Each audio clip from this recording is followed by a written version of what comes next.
Every 2 years, a ritual at Krishna temple breathes new life into Udupi, transforming it from a town of quiet devotion to a place of radiant celebration.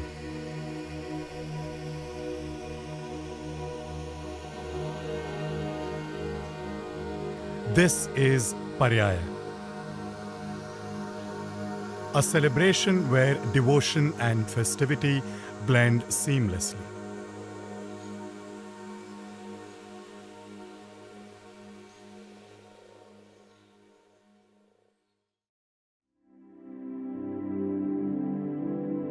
Udupi, a little town along the southern Arabian coast of India, is a part of the region known as Tulunadu, the land of the Tulu people.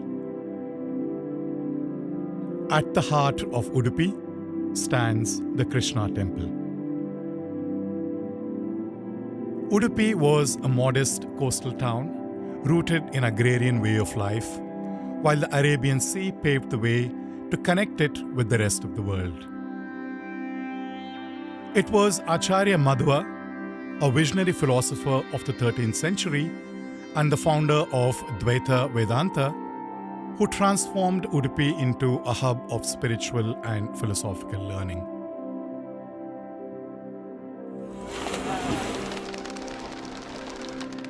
Krishna Temple holds a unique space in the imagination of the people of Udupi. The connect with the temple among the communities is certainly not the same. For some, it is the spiritual center of the Dvaita tradition.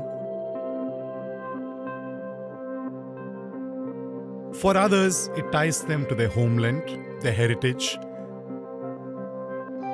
And for many, it is just a place to seek the blessings of the Krishna.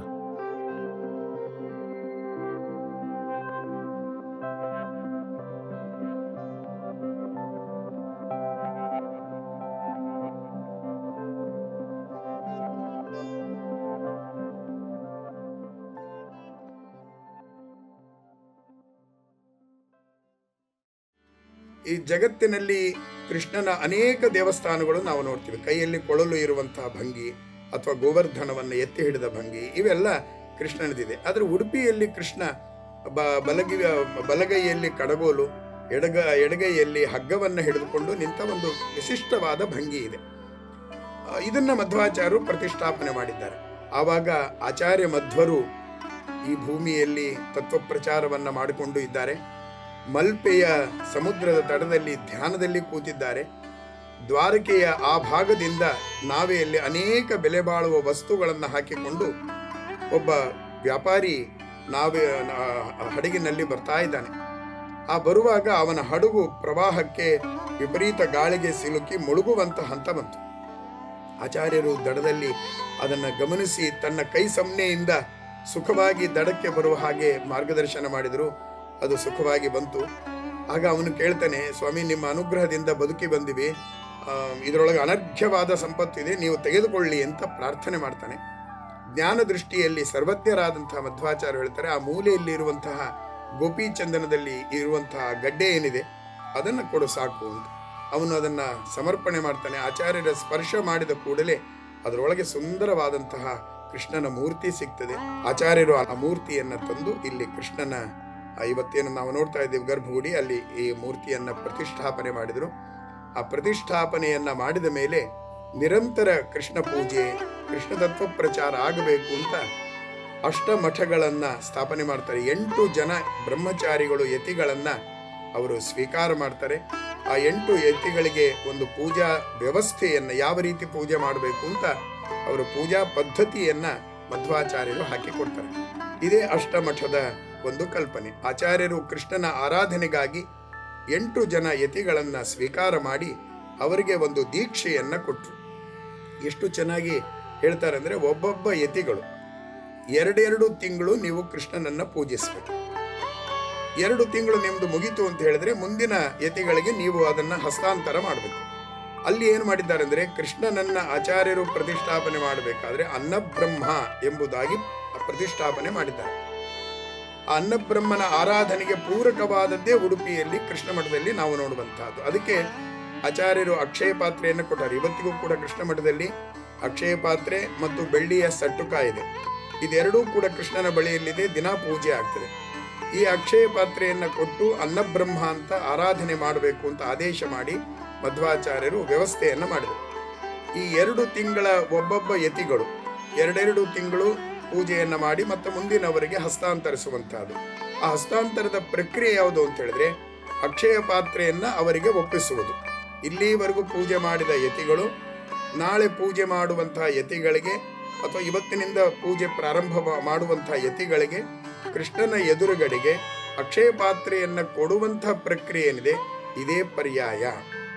ಒಬ್ಬರಿಂದ ಒಬ್ಬರಿಗೆ ಆ ಪೂಜೆಯ ಹಸ್ತಾಂತರವಾಗುವಂತಹ ಪ್ರಕ್ರಿಯೆಗೆ ಪರ್ಯಾಯ ಅಂತ ಕರೆದಿದ್ದಾರೆ. ಇದೊಂದು ಸಣ್ಣ ಮಟ್ಟದಲ್ಲಿ ನಡೀತಾ ಇದ್ದಂತಹ ಕಾರ್ಯಕ್ರಮ. ಹೀಗೆ 2 ತಿಂಗಳ ವ್ಯವಸ್ಥೆ, ಪರ್ಯಾಯದ ವ್ಯವಸ್ಥೆಯನ್ನು ಆಚಾರ್ಯರು ಮಾಡಿಕೊಟ್ರು. ಸುಮಾರು 250 ವರ್ಷಗಳವರೆಗೆ ಹೀಗೇ ಈ ಚಕ್ರ ಮುಂದುವರಿತು. ಮಧ್ವಾಚಾರ್ಯರ ತಮ್ಮ ವಿಷ್ಣು ತೀರ್ಥರು ಅಂತ ಅವರ ಪರಂಪರೆಯಲ್ಲಿ ಬಂದಂತಹ ಮಹಾಮಹಿಮರು ಶ್ರೀ ವಾದಿರಾಜ ಗುರುಸಾರ್ವಭೌಮರು. ಅವರ ವಿಶಾಲವಾದಂತಹ ದೃಷ್ಟಿಕೋನವನ್ನು ನಾವು ಗಮನಿಸಬೇಕು. ಈ 2 ತಿಂಗಳಿಗೆ ಇದ್ದಂತಹ ಪರ್ಯಾಯದ ವ್ಯವಸ್ಥೆ ವಾದಿರಾಜರು ಎಷ್ಟು ಬದಲಾವಣೆ ಮಾಡ್ತಾರೆ ಅಂದರೆ, ಇಡೀ ದೇಶದಾದ್ಯಂತ ಸಂಚಾರವನ್ನ ಮಾಡಿ ಧರ್ಮ ಪ್ರಚಾರ ಮಾಡಲಿಕ್ಕೆ ಸಮಯ ಬೇಕಾಗ್ತದೆ ಅಂತ ಹೇಳಿ 2 ತಿಂಗಳಿಗೆ ಇದ್ದ ಪರ್ಯಾಯದ ವ್ಯವಸ್ಥೆಯನ್ನ 2 ವರ್ಷಗಳಿಗೆ ಅವರು ವಿಸ್ತರಿಸ್ತಾರೆ. ಆ 2 ತಿಂಗಳಿಗೆ ವಿಸ್ತಾರವನ್ನ ಮಾಡಿ ಜನವರಿ 18 ಎಂಬುದು ಒಂದು ತೀರ್ಮಾನ ಮಾಡಿದ್ದಾರೆ. ಅವತ್ತು ಭರಣಿ ಕೃತಿಕೆ ಇರಲಿ, ಏಕಾದಶಿ ಇರಲಿ, ಅಮಾವಾಸ್ಯೆ ಇರಲಿ, ಯಾವ ಶಬ್ದಗಳನ್ನು ಅಲ್ಲಿ ಆಡೋ ಹಾಗಿಲ್ಲ. ಅವತ್ತು 18 ಅಂದರೆ 18 ಪರ್ಯಾಯವನ್ನು ಸ್ವೀಕಾರ ಮಾಡೋದು. ಈ ರೀತಿಯ ಪದ್ಧತಿಯನ್ನ ವಾದಿರಾಜರು ಹಾಕಿಕೊಟ್ಟು ಬಡಗು ಮಾಳಿಗೆಯಲ್ಲಿದ್ದ 8 ಯತಿಗಳಿಗೆ ಒಂದು ರಥಬೀದಿ ಅಂತ ಸುಂದರವಾದಂತಹ ಪ್ರದೇಶವನ್ನ ಸಿದ್ಧ ಮಾಡಿ ಅಲ್ಲಿ 8 ಜನ ಯತಿಗಳಿಗೆ ಪ್ರತ್ಯೇಕವಾದ ಮಠವನ್ನ ಕೊಟ್ಟು ಅವರಿಗೆಲ್ಲ ಒಂದು ಸ್ವತಂತ್ರವಾದ ವ್ಯವಸ್ಥೆಯನ್ನ ಮಾಡಿಕೊಟ್ಟರು. ಇದು ಕೃಷ್ಣ ಮಠದ ಒಂದು ದೊಡ್ಡ ಕ್ರಾಂತಿಕಾರಿ ಬದಲಾವಣೆ ಅಲ್ಲಿಂದ ಆರಂಭವಾಯಿತು. ಫಲಿಮಾರು ಮಠದ ಮೂಲಕವಾಗಿ ಈ 2 ವರ್ಷದ ಪರ್ಯಾಯದ ಚಕ್ರವನ್ನ ಆರಂಭ ಮಾಡಿದರು. ಅಲ್ಲಿಂದ 2 ವರ್ಷಗಳಿಗೆ ಒಬ್ಬೊಬ್ಬ ಯತಿಗಳು ಕೃಷ್ಣನನ್ನ ಪೂಜಿಸುವಂತಹದ್ದು. ಒಟ್ಟು 16 ವರ್ಷಗಳಾಗ್ತದೆ. ಅಂದ್ರೆ 14 ವರ್ಷಗಳಿಗೊಮ್ಮೆ ಅವರಿಗೆ ಮತ್ತೆ ಕೃಷ್ಣನ ಪೂಜೆಯ ಅವಸರ ಸಿಗ್ತದೆ. ಹೀಗೆ ಪರ್ಯಾಯದ ಚಕ್ರ ವಾದಿರಾಜ ಗುರುಸಾರ್ವಭೌಮರಿಂದ ಆರಂಭವಾಯಿತು. ಹೀಗೆ ಸುಮಾರು 503 ವರ್ಷಗಳ ಹಿಂದೆ ಹಾಕಿಕೊಟ್ಟ ವಾದಿರಾಜರ ಒಂದು ದೃಷ್ಟಿಕೋನ, ಅದೇ ಉತ್ಸವ ಇವತ್ತಿಗೂ ನಡೀತಾ ಇದೆ. ಇದನ್ನ ನಾವು ಪರ್ಯಾಯ ಉತ್ಸವ, ಪರ್ಯಾಯ ಮಹೋತ್ಸವ ಅಂತ ಮಾಡ್ತೀವಿ. ಇದಕ್ಕೊಂದು ವಿಶಿಷ್ಟವಾದಂತಹ ಸ್ವರೂಪವನ್ನ ಕೊಟ್ಟರು. ವಾಸ್ತವಿಕವಾಗಿ ಇವೆಲ್ಲ ಕೃಷ್ಣ ಮಠದ ಒಳಗೆ ನಡೀತಾ ಇದ್ದಂತಹ ಧಾರ್ಮಿಕ ಕಾರ್ಯಕ್ರಮಗಳು. ಆದರೆ ಇವತ್ತು ಅದಕ್ಕೆ ನಾಡ ಹಬ್ಬವಾಗಿ, ವಿಶ್ವ ಹಬ್ಬವಾಗಿ ಇವತ್ತು ಅದರ ಸ್ವರೂಪವನ್ನು ನಾವು ಕಾಣ್ತಾ ಇದ್ದೀವಿ.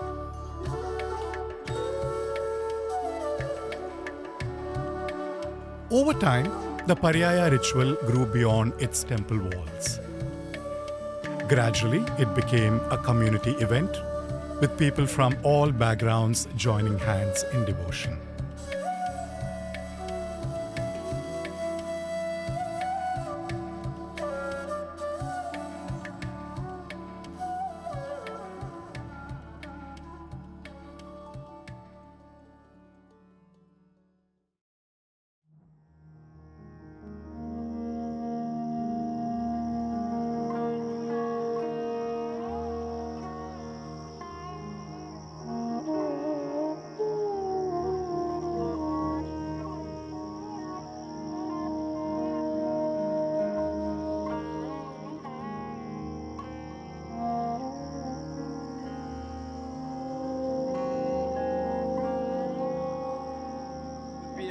ಪರ್ಯಾಯನೆ ಅಂತ ಹೇಳುವಂಥದ್ದು 2 ವರ್ಷ ಮೇಲೆ ನಡೆಯುವ ಒಂದು ಮಠೀಯ ಪರಂಪರೆ ಒಳಗಿನ ಒಂದು ವ್ಯವಹಾರ.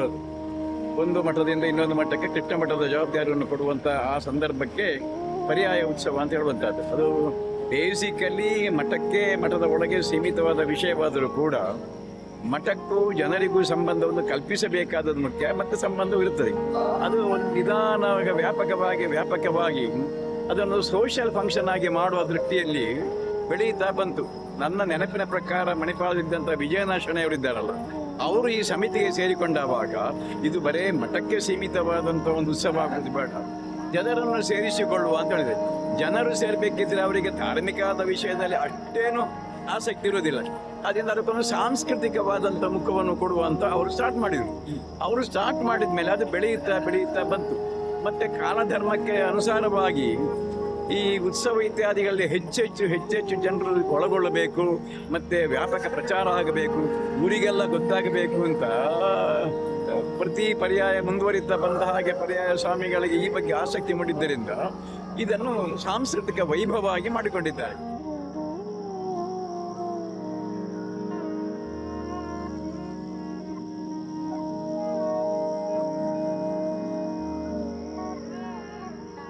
ಆಮೇಲೆ ಹಿಂದೆ ಬೇಜಾರು ಸ್ವಾಮೀಜಿಯವರ ಪರ್ಯಾಯದಲ್ಲಿಯೂ ಕೂಡ ಅದು ಸ್ವಲ್ಪ ಗ್ರ್ಯಾಂಡ್ ಆಗಬೇಕನ್ನೋ ಒಂದು ಕಲ್ಪನೆಯಿಂದ ಒಂದೇ ಕಡೆಗಲ್ಲ ಇನ್ನೊಂದು ಕಡೆಯಲ್ಲೂ ಸಾಂಸ್ಕೃತಿಕ ಕಾರ್ಯಕ್ರಮ ನಡೆಯುವಾಗ ವೇದಿಕೆ ನಿರ್ಮಾಣ ಮಾಡೋಣ ಅಂತ. ಅದರಲ್ಲಿ ಎರಡು ಉದ್ದೇಶ ಉಂಟು. ಅಂದರೆ ಈ ಪರ್ಯಾಯ ಉತ್ಸವದಲ್ಲಿ ಭಾಗವಹಿಸಬೇಕು, ಉತ್ಸವದಲ್ಲೇ ನಾವು ಕಾರ್ಯಕ್ರಮ ಕೊಡಬೇಕು ಅಂತ ಆಸೆ ಪಡುವಂಥ ಹಲವಾರು ತಂಡಗಳಿದ್ದಾವೆ, ಉಡುಪಿಯಿಂದ ಮತ್ತು ಹೊರಗಿನವರಿಗೂ ಕೂಡ. ಅವರಿಗೊಂದು ಅವಕಾಶ ಕಲ್ಪಿಸಿಕೊಡ್ಬೇಕಲ್ಲ. ಈಗ ರಥಬೀದಿಯ ಒಂದೇ ವೇದಿಕೆಯಲ್ಲಿ ಮಾಡಿದರೆ ದಿವಸಕ್ಕೊಂದು 3-4 ತಂಡಗಳಿಗೆ ಕಷ್ಟಪಟ್ಟು ನಾವು ಅವಕಾಶ ಕೊಡಬಹುದು. ಹಾಗಲ್ಲ, ಇನ್ನೂ ತಂಡದವರು ಆಸಕ್ತಿಯಲ್ಲಿ ಇದ್ದಾರೆ ಅಂತ ಹೇಳಿದ್ರೆ ಅವರಿಗೆ ಎಲ್ಲಿ ಅವಕಾಶ ಕೊಡೋದು ಅಂತ ಹೇಳಿಕೊಂಡು ಬೇಜಾರು ಸ್ವಾಮೀಜಿಯವರ ಪರ್ಯಾಯದಲ್ಲಿ ಹೊರಕಾಣಿಕೆ ಪ್ರದೇಶದಲ್ಲಿ ಮತ್ತೊಂದು ವೇದಿಕೆ ನಿರ್ಮಾಣ ಮಾಡಿದ್ರು. ಅಲ್ಲಿಯೂ ದಿವಸಕ್ಕೊಂದು 2 ಕಾರ್ಯಕ್ರಮ. ಈಗ ಕಾರ್ಯಕ್ರಮಗಳ ಸಂಖ್ಯೆ ಹೆಚ್ಚಾಯಿತು, ಮತ್ತೆ ಪ್ರೇಕ್ಷಕರಿಗೆ ಅವರ ಆಯ್ಕೆ ಹೆಚ್ಚಾಯಿತು. ಯಕ್ಷಗಾನ ಬೇಕಿದ್ದವರು ಇಲ್ಲಿ ನೋಡ್ತಾರೆ, ಡ್ಯಾನ್ಸ್ ಬೇಕಿದ್ರೆ ಅಲ್ಲಿ ನೋಡ್ತಾರೆ. ಈಗ ಆಯ್ಕೆ ಹೆಚ್ಚಾದ್ರಿಂದ ಒಟ್ಟು ಸಂಭ್ರಮ ಆಗಬೇಕೆನ್ನುವಂಥ ಈ ಆಧುನಿಕ ಕಾಲದ ಜೀವನ ದೃಷ್ಟಿಗೆ ಪೂರಕವಾಗಿಯೇ ಉಡುಪಿಯ ಉತ್ಸವ ನಡೆಯುತ್ತಾ ಉಂಟು. ಒಂದು ಪರ್ಯಾಯ ಅಂತ ಹೇಳುವಾಗ ಅದರಲ್ಲಿ ದೇಶ ವಿದೇಶಗಳಿಂದಲೂ ಎಲ್ಲರೂ ಬರ್ತಾರೆ. ಎಲ್ಲ ಥರದ ಇದು ಕಲಾ ಪ್ರಕಾರಗಳನ್ನು ಆಸಕ್ತಿ ಇದ್ದವರು ಬರ್ತಾರೆ. ತುಂಬ ಆಸಕ್ತಿಯಿಂದ ಅದೆಷ್ಟೋ ಜನರು ಒಟ್ಟಾಗ್ತಾರೆ ಅಲ್ಲಿ. ಅದಷ್ಟು ಜನರನ್ನು ನಮಗೆ ಪರಿಚಯ ಆಗ್ತದೆ. ಆಯಾಯ ಆಸಕ್ತಿ ಇದ್ದವರು ಆಯಾಯ ವೇದಿಕೆಗಳಲ್ಲಿ ಬೇರೆ ಬೇರೆ ವೇದಿಕೆಗಳನ್ನು ಮಾಡಿದ್ದಾರೆ. ಅಲ್ಲಿ ಆಯಾಯ ವೇದಿಕೆಗಳಲ್ಲಿ ಆಯಾಯ ಸಮಯಕ್ಕೆ ಸರಿಯಾಗಿ ನಾವೆಲ್ಲ ಜವಾಬ್ದಾರಿಯನ್ನು ತೆಗೆದುಕೊಂಡು ಕಲಾವಿದರನ್ನು ನೋಡಿಕೊಂಡು ಅವರಿಗೆ ಆತಿಥ್ಯ, ಅಲ್ಲಿ ಏನು ಕೃಷ್ಣಮಠದಿಂದ ನೀಡುವಂತಹ ಆತಿಥ್ಯವನ್ನು ಅವರನ್ನು ಕರೆದುಕೊಂಡು ಹೋಗಿ ಅದನ್ನು ನೋಡಿಕೊಂಡು ಜವಾಬ್ದಾರಿ ನೋಡಿಕೊಂಡು ಮಾಡಿಕೊಂಡು ಬರ್ತಾ ಇದ್ದೇವೆ. ಪರ್ಯಾಯದಲ್ಲಿ ಹಾಡಿದರೆ ಅಥವಾ ಪರ್ಫಾರ್ಮ್ ಮಾಡಿದರೆ, ಪರ್ಯಾಯದಲ್ಲಿ ನಾವೊಂದು ಸಾಂಸ್ಕೃತಿಕ ಕಾರ್ಯಕ್ರಮದಲ್ಲಿ ಮಾಡಿದರೆ ನಮಗೊಂದು ಅದೊಂದು ಕ್ರೆಡಿಟ್ ಅಂತ ಹೇಳುವಂತಹ ಕಲಾವಿದರು ಕೂಡ ಇದ್ದಾರೆ ಅಂತ ನಮ್ಮ ಮೀಟಿಂಗಲ್ಲಿ ನಾನು ಕೇಳಿದ್ದೇನೆ, ಅಲ್ಲಿ ಹೇಳಿದ್ದು ಕೇಳಿದ್ದೇನೆ. ಆದ ಕಾರಣ ಅದಷ್ಟು ಅಪ್ಲಿಕೇಶನ್ಗಳು ಬಂದಿದೆ ಅಲ್ಲಿ ಪರ್ಯಾಯಕ್ಕೆ. ಅದು ಬರೀ ಅವರೊಂದು ಸಂಭಾವನೆಗೋಸ್ಕರ ಬಂದದ್ದಲ್ಲ, ಅಲ್ಲಿ ನಮಗೊಂದು ಪರ್ಫಾರ್ಮ್ ಮಾಡಬೇಕು. ಪರ್ಯಾಯ ಎನ್ನುವಂಥದ್ದು ಬೇಸಿಕಲಿ ಒಂದು ಧಾರ್ಮಿಕವಾದ ಪ್ರಕ್ರಿಯೆ ಆದರೂ ಕೂಡ, ಮಠಕ್ಕೆ ಸಂಬಂಧಪಟ್ಟ ವ್ಯವಹಾರ ಆದರೂ ಕೂಡ ಕಾಲಧರ್ಮಕ್ಕೆ ಅನುಸಾರವಾಗಿ ಮಠದಿಂದ ಹೊರಗೆ ಬಂದು ಎಲ್ಲರೂ ಒಳಗೊಳ್ಳುವ ಹಾಗೆ ಆಗಿದೆ. ಈಗ ಎಲ್ಲಿ ಅಂತ ಹೇಳಿದ್ರೆ ಮಠದವರು ಏರ್ಪಡಿಸುವ ಕಾರ್ಯಕ್ರಮ ಮಾತ್ರವಲ್ಲದೆ ಉಡುಪಿಯ ಆಸುಪಾಸುಗಳಲ್ಲಿ ಖಾಸಗಿಯಾಗಿ ಎಷ್ಟೋ ಜನ ಎಲ್ಲ ಸಾಂಸ್ಕೃತಿಕ ಕಾರ್ಯಕ್ರಮ, ಸಂಗೀತ, ರಸಮಂಜರಿ, ಯಕ್ಷಗಾನ ಎಲ್ಲ ಮಾಡಿಸ್ತಾರೆ. ಹಾಗೆ ಉಡುಪಿಯ ತುಂಬೆಲ್ಲ ಆಗಬೇಕು ಅಂತ, ಅಂದರೆ ಉತ್ತರ ಭಾರತದಲ್ಲಿ ಹೀಗಿದ್ದೆಲ್ಲ ಕಲ್ಪನೆ ಉತ್ಸವಗಳು ನಡೆಯುತ್ತೆ ಅಂತ ವಿಜಯನಾಥ ಶೆಣೆಯವರಿಗೊಂದು ಕಲ್ಪನೆ ಇತ್ತು. ಅದು ಉತ್ತರ ಭಾರತಕ್ಕೆ ಯಾಕೆ, ನಮ್ಮ ಉಡುಪಿಯಲ್ಲಿ ಯಾಕೆ ಆಗಬಾರ್ದು ಅಂತ ಹೇಳಿಕೊಂಡು ಉಡುಪಿಗೂ ಅದನ್ನು ತಂದರು. ಅದು ಟ್ರೆಂಡು ಸ್ವಲ್ಪ ಹಿಗ್ಗುತ್ತಾ ಹೋಗ್ತಾ ಉಂಟೀಗ. ಹಾಗೆ ಈ ವರ್ಷ ಗುತ್ತಿಗೆ ಸ್ವಾಮಿಯವರೇ ಹಾಗೂ ವಿಶ್ವಗೀತ ಪರ್ಯಾಯ ಇದು ವಿಶ್ವದ್ದೇ ಒಂದು ರೆಕಗ್ನೈಸ್ಡ್ ಉತ್ಸವ ಆಗಬೇಕನ್ನೋ ಆಸೆಯಿಂದ ಮತ್ತು ಇಚ್ಛೆಯಿಂದ ನಮ್ಮನ್ನೆಲ್ಲ ಸೇರಿಸಿಕೊಂಡು ನೀವು ಸಂಘಟನೆ ಮಾಡಬೇಕು, ಸಂಯೋಜನೆ ಮಾಡಬೇಕು ಅಂತ ಹೇಳಿದ್ರಿಂದ ನಾವೆಲ್ಲ ಮಾಡ್ತಾ ಇದ್ದೇವೆ.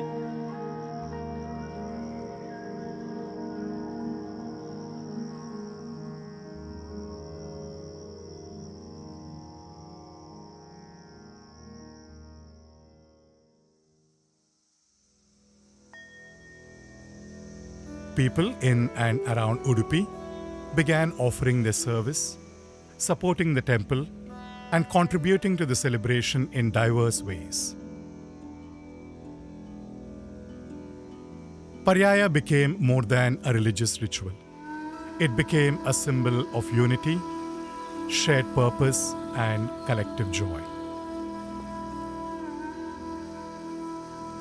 ಈ ಪರ್ಯಾಯ ನಮ್ಮ ಒಂದು ಉಡುಪಿಯ ಒಂದು ನಾಡಹಬ್ಬ, ತುಳು ಜನರ ಒಂದು ನಾಡಹಬ್ಬ. ಇಲ್ಲಿ ಸಾಧಾರಣವಾಗಿ ನಮ್ಮ ಉಡುಪಿ ಪರಿಸರದ ಹಲವಾರು ಕಡೆಗಳಿಂದ ನಾನಾ ರೀತಿಯ ಜನಗಳು ಬರ್ತಾರೆ. ಇಲ್ಲಿ ಜಾತಿ ವಾತ್ಸಲ್ಯ ಅಥವಾ ಒಂದು ಭೇದ ಭಾವ ಇಲ್ಲದೆ ಎಲ್ಲರೂ, ಅಂದರೆ ಹಿಂದೂ ಮುಸ್ಲಿಂ ಕ್ರೈಸ್ತರು ಎಲ್ಲರೂ ಇದಕ್ಕೆ ಸಹಕಾರ ಕೊಡ್ತಾ ಇದ್ದಾರೆ. ಹಾಗೆ ಅಲ್ಲದೆ ಎಲ್ಲರೂ ಇದರಲ್ಲಿ ಸಹಕಾರ ಮಾಡಿ ನಮ್ಮ ಈ ಒಂದು ಪರ್ಯಾಯವನ್ನು ಯಶಸ್ವಿಯಾಗಿ ಗೊಳಿಸ್ತಾ ಇದ್ದಾರೆ. ಹಾಗೆ ಬಹಳ ಒಂದು ಸ್ವ ಇಚ್ಛೆಯಿಂದ ಬಂದು ಇಲ್ಲಿ ಬೆಳಗಿನಿಂದ ಸಾಧಾರಣ ಒಂದು 6 ಗಂಟೆ ಸಾಯಂಕಾಲದಿಂದ ರಾತ್ರಿ ತನಕ ನಿದ್ದೆ ಮಾಡದೆ ಇಲ್ಲಿ ಬಂದು ಈ ಒಂದು ಆಚರಣೆಯನ್ನು ಮಾಡ್ತಾ ಇದ್ದಾರೆ. ಎಲ್ಲರಿಗೂ ಒಂದು ಉತ್ಸಾಹ, ಅಷ್ಟು ಖುಷಿ ಆಗ್ತಾ ಇದೆ. ಮತ್ತೆ ನಾನಾ ರೀತಿಯ ಸಾಂಸ್ಕೃತಿಕ ಕಾರ್ಯಕ್ರಮವನ್ನು ಸ್ವ ಇಚ್ಛೆಯಿಂದ ಹಲವು ಸಂಸ್ಥೆಗಳು ಇದನ್ನು ನೆರವೇರಿಸ್ತಾ ಇದ್ದಾರೆ. ಹಾಗೆ ಕೆಲವೊಂದು ಅಂಗಡಿಗಳು, ಇದರಲ್ಲಿ ಏನಾದರೂ ಖುಷಿ ಅಂತ ಹೇಳಿದರೆ ನಾನಾ ರೀತಿಯ ಕೆಲವೊಂದು ಚಿಕ್ಕ ಪುಟ್ಟ ಅಂಗಡಿಗಳನ್ನು ಇಡ್ತಾರೆ. ಕೆಲವೊಂದು ವಸ್ತುಗಳನ್ನು ಖರೀದಿ ಮಾಡೋದು, ಕೆಲವೊಂದು ವಸ್ತುಗಳನ್ನು ಅಲ್ಲಿ ಮಕ್ಕಳೊಟ್ಟಿಗೆ ನಾವು ಎಂಜಾಯ್ ಮಾಡುವಂಥದ್ದು, ಫ್ಯಾಮಿಲಿಯೊಟ್ಟಿಗೆ ಎಂಜಾಯ್ ಮಾಡುವಂಥದ್ದು, ಇದು ಒಂದು ನಾಡ ಹಬ್ಬ. Religiosity, spirituality, and festivity combine to create an experience of the divine for the multitude who participate in Paryaya. It reminds us how in Udupi, devotion and celebration are not separate but blend into each other.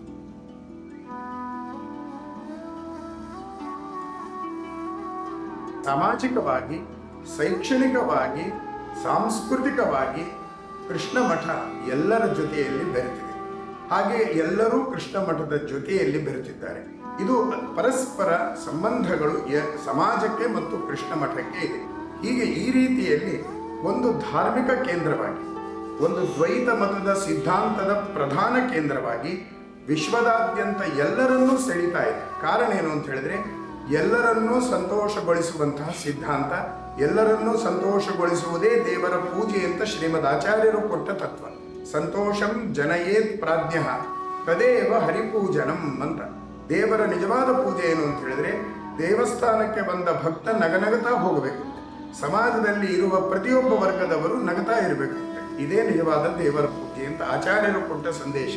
ಆ ಸಂದೇಶದೊಂದಿಗೆ ಪೂಜಾ ಪದ್ಧತಿಯನ್ನು ಅಳವಡಿಸಿಕೊಂಡಂತಹ ದೇವಸ್ಥಾನ ಅಂದರೆ ನಮ್ಮ ಉಡುಪಿಯ ಶ್ರೀಕೃಷ್ಣ ಮಠ.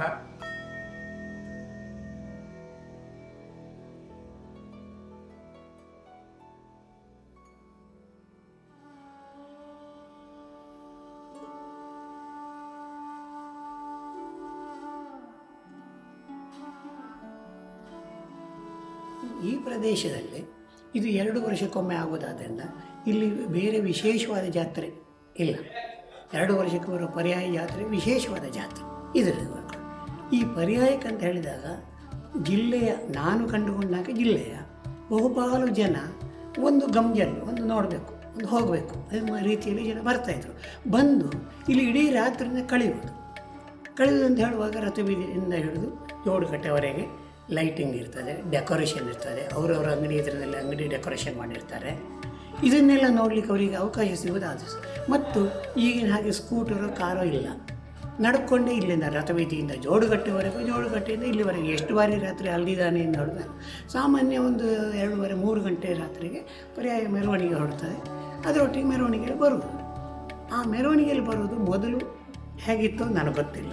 68ನೇ ಇಸ್ವಿ ನಂತರ ವಿಜಯನಾಥ ಶೆಣೆಯವರು, ಕೋಶಿಯರ್ ದಾಸ್ ಭಟ್ರು, K ಪೈಗಳು ಇವರೆಲ್ಲರ ಒಂದು ಸಹಭಾಗಿತ್ವದಲ್ಲಿ ಪೇಜಾವರ ಸ್ವಾಮೀಜಿಯವರ 2ನೇ ಪರ್ಯಾಯ, ಅದು ಒಂದು ರೀತಿಯಲ್ಲಿ ಮೈಸೂರಿನ ದಸರಾ ರೀತಿಯಲ್ಲಿ ಆಗಬೇಕು ಎನ್ನುವ ಪರಿಕಲ್ಪನೆಯನ್ನು ಇಟ್ಟುಕೊಂಡು ವಿಜಯ ಶೆಣೆಯವರ ನೇತೃತ್ವದಲ್ಲಿ ಆ ಒಂದು ಟ್ಯಾಬ್ಲೋಗಳು, ಜಾನಪದ ತಂಡಗಳು, ಬೇರೆ ಬೇರೆ ಹಳ್ಳಿಯಿಂದ ಬಂದ ತಂಡಗಳು, ಈ ರೀತಿಯಲ್ಲೆಲ್ಲ ಮಾಡಿ ಅದನ್ನೊಂದು ಮೆರವಣಿಗೆಯನ್ನು ಅದ್ಧೂರಿಯಾಗಿ ಮಾಡಿ ಕೊನೆಗೆ ಎಲ್ಲಿವರೆಗೆ ಆಯಿತು ಅಂತ ಹೇಳಿದರೆ, ಈ ಪರ್ಯಾಯ ಧಾರ್ಮಿಕ ಕಾರ್ಯಕ್ರಮಗಳಿಗಿಂತಲೂ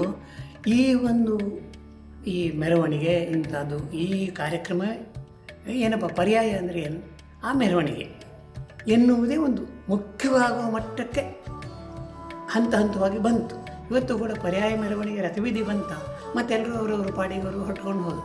ಇನ್ನು ಮುಂದೆ ನಿಜಕ್ಕೂ ಪರ್ಯಾಯದ ಕಾರ್ಯಕ್ರಮ ಇರುವುದು ಸ್ವಾಮೀಜಿಯವರು ಅನಂತೇಶ್ವರ ಚಂದ್ರೇಶ್ವರ ಪ್ರವೇಶ ಮಾಡಿ ಕೃಷ್ಣ ಮಠಕ್ಕೆ ಪ್ರವೇಶ ಮಾಡಿದ ಮೇಲೆ ಇದರಲ್ಲಿ ಇನ್ನೂ ಆಗುವುದೇ ಒಂದು ಖುಷಿ, ಆತ್ಮಸಂತೋಷ ಒಂದು, ಅಥವಾ ಯುವಕರಿಗೋ ಉತ್ಸಾಹ, ಒಂದು ಪರ್ಯಾಯ ಮೆರವಣಿಗೆ ನೋಡಿ ಬಂದೆವು ಅಂತ ನೋಡುವಾಗ ಅದು ಕಣ್ ತುಂಬಿಸಿಕೊಳ್ಳುವಂತ ಅನಿಸುತ್ತೆ. ಅದು ಪ್ರತಿ ವರ್ಷವೂ ನಾನು ನೋಡ್ತೇನೆ, ವರ್ಷವೂ ನೋಡ್ತೇನೆ. ಆದರೆ ಒಂದು ಖುಷಿ ಆಗ್ತದೆ. ಅದರಲ್ಲಿ ನಾನು ಅದನ್ನು ವಿವರಿಸಲು ಯಾಕೆ ಹೇಳಿದ್ರೆ ಸಾಧ್ಯ. ನಾನು ಉಡುಪಿ ಮಠವನ್ನು ಬಾಲ್ಯದಿಂದಲೇ ಬಲ್ಲವನಾಗಿದ್ದೇನೆ. ನನ್ನ ಕಾಲೇಜು ದಿನಗಳ ಪರ್ಯಾಯವನ್ನು ನೋಡಿದ್ದೇನೆ, ಭಾಗವಹಿಸಿದ್ದೇನೆ. ನಾನು ಯೌವನದ ದಿನಗಳಲ್ಲಿ ನೋಡ್ತಿದ್ದ ಪರ್ಯಾಯಕ್ಕೂ ಇವತ್ತಿನ ಪರ್ಯಾಯಕ್ಕೂ ತುಂಬ ವ್ಯತ್ಯಾಸವಿದೆ. ಆದರೆ ಅಂದಿನ ಸಂಭ್ರಮವೇ ಇಂದು ಕೂಡ ಇದೆ. ಈಗಲೂ ಪರ್ಯಾಯ ಎಂದ ಕೂಡಲೇ ನಾನು ನನ್ನ MGM ಕಾಲೇಜಿನ ವಿದ್ಯಾರ್ಥಿ ದಿನಗಳಿಗೆ ಮರಳುತ್ತೇನೆ. ಒಂದು ಬಗೆಯ ನಾಸ್ಟಾಲ್ಜಿ ಅಂತ ಹೇಳ್ಬೋದು. ಎಲ್ಲ ಪರ್ಯಾಯ ಮಹೋತ್ಸವಗಳಲ್ಲಿ ನೇರವಾಗಿ ನಾನು ಭಾಗವಹಿಸಿಲ್ಲ. ಆದರೆ ಪ್ರತಿ ಬಾರಿ ಒಂದು ಪರ್ಯಾಯ ಮುಗಿದ ಮತ್ತೆ ಯಾವಾಗ 2 ವರ್ಷಗಳಾಗುತ್ತವೆ ಎಂದು ಕಾಯುತ್ತಿರುತ್ತೇನೆ.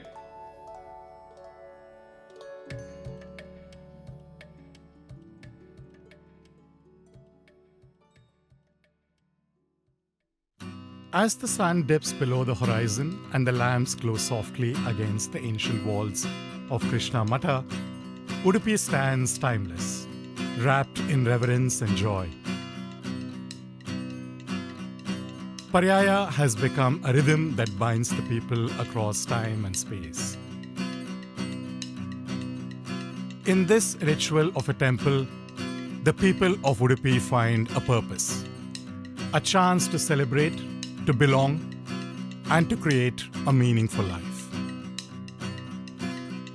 ಕಂತೋಪಿತನಾ ಕರಿರೆ ಬಾಲನಿ ಪೋಗಿ ಕಂತೋಪಿತನಾ ಕರಿರೆ ಕಾಂತನಿ ಪೋಗಿ ಕಂತೋಪಿತನಾ ಕರಿರೆ ನೀರೆ ನೀ ಪೋಗಿ ಕಂತೋಪಿತನಾ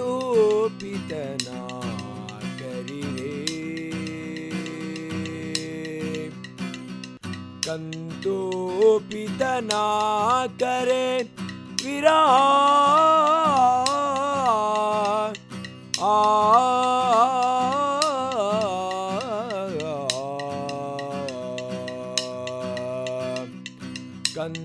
ಕಂತೋಪಿತನಾ ಕರೆ ವಿರಹ ಸೈರಿಸಲಾರೆ